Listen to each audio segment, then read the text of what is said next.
Bonjour tout le monde, me revoilà.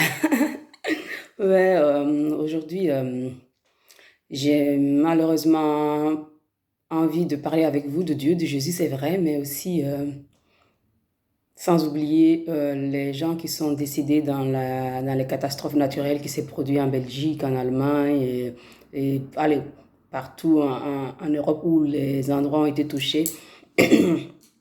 Donc voilà, vous savez qu'il y a 2, 3 jours, il y a eu une catastrophe naturelle ici en Belgique, en passant par l'Allemagne, la Hollande, Norvège. Allez, il y a quand même pas de pays qui ont été touchés. Et il y a eu aussi malheureusement beaucoup de morts, que ce soit en Belgique, en Allemagne ou partout, il y a eu beaucoup de morts, beaucoup de morts. Et en fait, aujourd'hui, ce que je voulais dire, c'est que j'ai regardé les nouvelles, ce que je déteste. Je n'aime pas le journal parce que c'est toujours la plupart, c'est toujours les mauvaises nouvelles et tout, j'aime pas. J'aime pas, ça me donne de la négativité et ça, j'aime pas. Donc, mais quand même, je n'ai pas pu m'empêcher de l'entendre dans la radio en voiture ou bien quand je suis à la maison que mon mari regarde le journal. Donc voilà, j'ai entendu, j'ai regardé. Et ce qui m'a, allez, vraiment, avant d'aller dans le vif du sujet, en fait, je voulais parler je voulais d'abord souhaiter à tous ceux qui sont morts la paix de l'âme, que leurs âmes reposent en paix au paradis, que Dieu les accueille dans son paradis. Donc voilà, j'ai dit vraiment paix à leurs âmes, à tous ceux victimes de cette catastrophe naturelle. Je présente mes condoléances à toutes les familles des victimes à travers le monde. Donc je suis sincèrement attristée. Ok, maintenant je reviens à le pourquoi je fais cette vidéo. En fait, je fais la vidéo aujourd'hui pour dire, parce que quand j'ai vu dans le journal, bien avant qu'on déplore tous ces morts, il y avait un message qu'ils ont diffusé en disant que tous ceux qui sont dans ces zones peuvent évacuer leur maison pour se retrouver dans des endroits qui sont safe, allez, qui a pas de risque. Et il y en a qui ont choisi de rester dans leur maison. Je me demande pourquoi, quand on sait qu'on vous annonce et on voit déjà les dégâts de l'après-midi déjà avec déjà beaucoup d'eau, pourquoi les gens, pourquoi vous ne quittez pas vos maisons? Tout ça, ça revient à ma vidéo de la fois passée quand je vous ai parlé de matériel. Il y en a qui sont restés parce qu'ils voulaient sauver leur maison. Mais en voulant sauver leur maison, ils sont restés, ils sont morts. Donc, qu'est-ce que tu as voulu sauver? Sauve ta vie. Notre vie est plus précieuse que de mourir. Hein? Donc, c'est comme je disais la dernière fois, quand on est mort, on laisse tout ici. La maison ne va pas te suivre. Tes biens que tu as voulu sauver sont noyés avec toi dans l'eau. Il y en a qui ont perdu leur maison, qui sont même encore sous les décombres. Tout ça pourquoi? Pour ne pas vouloir écouter quand on vous dit évacuer l'endroit. Allez-y vous réfugier quelque part qui est safe et revenez quand tout est passé.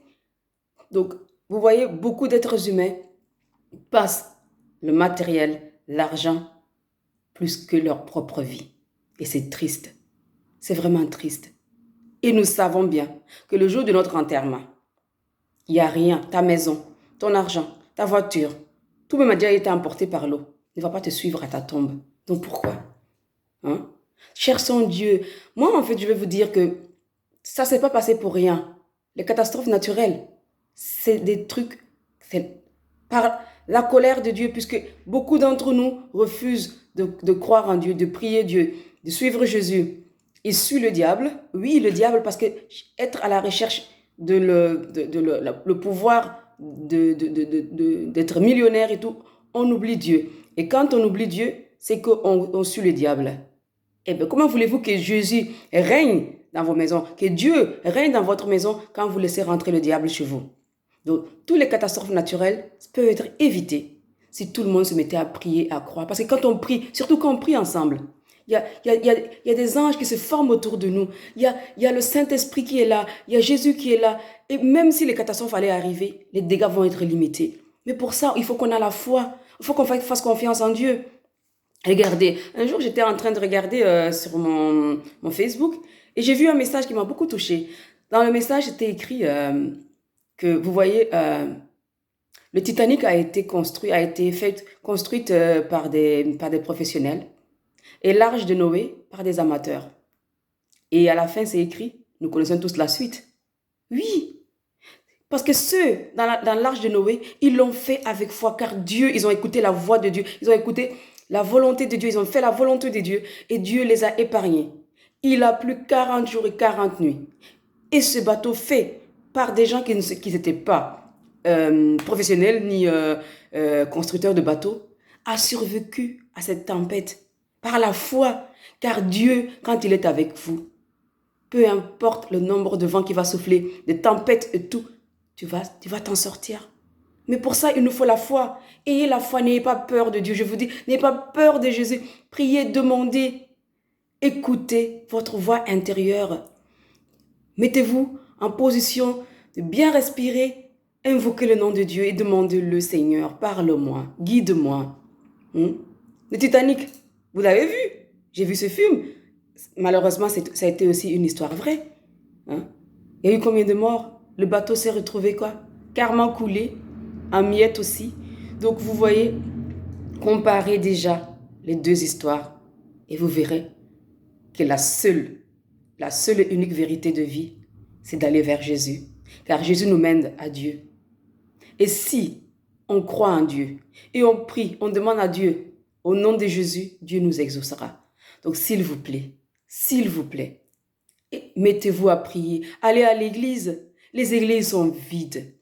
Les églises sont vides. Et pourtant, quand on s'est réunis à prier dans une église, à louer le Seigneur, il est là.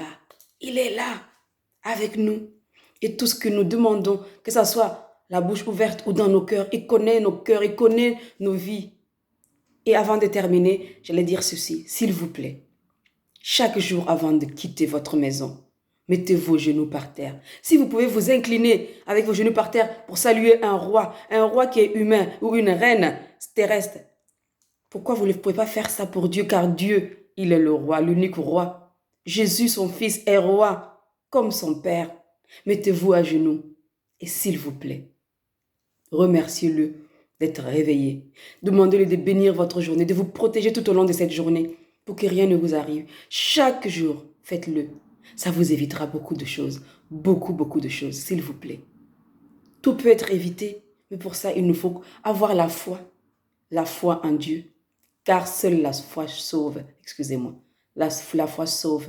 Croyons, prions, demandons avec foi, avec amour, et vous verrez. Enfin, je termine encore cette vidéo en représentant toutes mes condoléances à toutes les victimes de catastrophes. C'est triste, ça fait mal. Et aussi, je remercie tous les sauveurs, les volontaires, les sapeurs-pompiers, les militaires, tous ceux qui se sont déployés dans l'eau, ceux qui ont perdu leur vie en voulant sauver les autres. Vous voyez, c'est l'amour. Si on écoutait nos cœurs, si on écoutait et on priait, on avait suivi les instructions, il y en a qui sont venus juste pour vous aider, qui sont restés là. Parce que vous n'avez pas voulu croire. Croyez, la croyance est gratuite. Elle est gratuite et elle peut sauver. Elle sauve, elle peut pas, elle sauve, j'en suis sûre. Allez. Disons que Dieu nous bénisse. Que Dieu bénisse l'âme de ceux qui sont morts, qu'il les recueille dans son paradis. Et que le Saint-Esprit console la famille des disparus. Au nom de Jésus, je prie. Et je vous souhaite vraiment de prier et de connaître Jésus. Car quand vous connaissez Jésus, vous connaîtrez Dieu. Et Dieu n'est que bonté. Allez, je vous souhaite un bon week-end et à très bientôt. À très bientôt. Bye bye.